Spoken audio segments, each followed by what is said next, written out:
আসসালামু আলাইকুম। আমি ভাড়া দেওয়া যায় এর উপর অনেক ভিডিও তৈরি করেছি। যেমন তৈরি করেছি অ্যাকাউন্ট আপনার কীভাবে ভাড়া দিবেন, অ্যাকাউন্ট ভাড়া দিতে কী লাগে, লিঙ্কিং অ্যাকাউন্ট আপনার মোবাইলে আছে কি না, লিঙ্কিং অ্যাকাউন্ট আসলে ভাড়া দিলে কত টাকা পাওয়া যায়, লিঙ্কিং অ্যাকাউন্ট ভাড়া দিলে সুবিধা কী অসুবিধা কী, এর উপর আমি অসংখ্য ভিডিও তৈরি করেছি। এখন কথা হলো, আপনারা হয়তো যারা আমার ভিডিও দেখেন, দেখে নানান মন্তব্য করেন, করতে পারেন। বাংলাদেশ মন্তব্যের জন্য বিখ্যাত, সমালোচনার বাংলাদেশ, মন্তব্য করা বাংলাদেশ, একজন আরেকজনকে বাস দেওয়ার বাংলাদেশ। বাংলাদেশের কালচার পরিবেশ আমাদের অত্যন্ত খারাপ, আমরা একজনের ভালো দেখতে পারি না। আচ্ছা, আমি যে এখানে ভিডিওগুলো আপলোড দিই, বিষয়গুলো আমরা ভালো করে দেখবেন। এখানে প্রত্যেকটা বিষয় আলোচনা করা হয়েছে, কারো ভালো লাগতেও পারে, ভালো নাও লাগতে পারে। যদি ভালো না লাগে আস্তে করে স্কিপ করে চলে যাবেন, কিন্তু মাতব্বরি করে জ্ঞান দিতে আসবেন না। আপনারা যারা এখানে আমাকে জ্ঞান দিতে আসেন, তাদের অভিজ্ঞতার তাই বয়সের, তাদের যে বয়স, তার বয়সের চাইতে অভিজ্ঞতা আমার বেশি এই লাইনে। এই কথাগুলো বলার কারণ হলো, আমাকে একটা ভাই প্রশ্ন করছে, ভাই আমি হলো প্রতিদিন ভাড়া দেবো না। আচ্ছা, প্রতিদিন ভাড়া দেবে না, কীভাবে ভাড়া দেবে? সে সাপ্তাহিকভাবে ভাড়া দেবে। আচ্ছা, সাপ্তাহিকভাবে ভাড়া দিলে লাভ কী, আর প্রতিদিন ভাড়া দিলে লাভ কী? সাপ্তাহিক আর প্রতিদিনের পার্থক্য, সাপ্তাহিক এবং প্রতিদিন ভাড়া দেওয়ার পার্থক্য।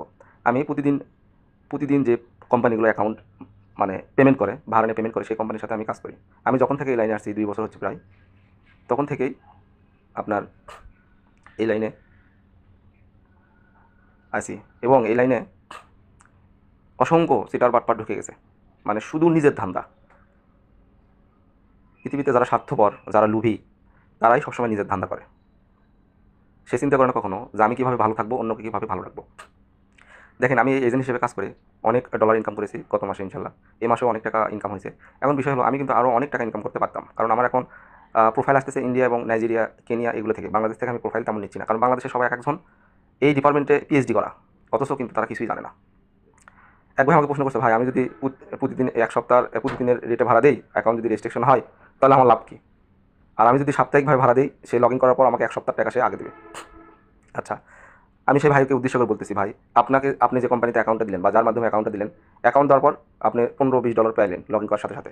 পাওয়ার পর কী হলো, অ্যাকাউন্টের রেজিস্ট্রেশন হলো।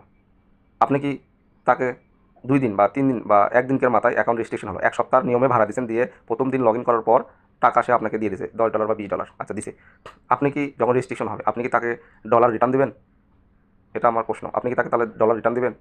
এত বড় ধোয়া তুলসীর পাতা এই লাইনে আছে, আমার বিশ্বাস হয় না। আমি তো দেখতেছি অনেকজন আমার কাছে আসে, কত সিটার বাটপারদের পরিচয় নিয়ে আসে, আমি সেটা দেখতেছি। তাহলে আপনি কেন তার কাছে দায়বদ্ধ থাকবেন? আপনার অ্যাকাউন্ট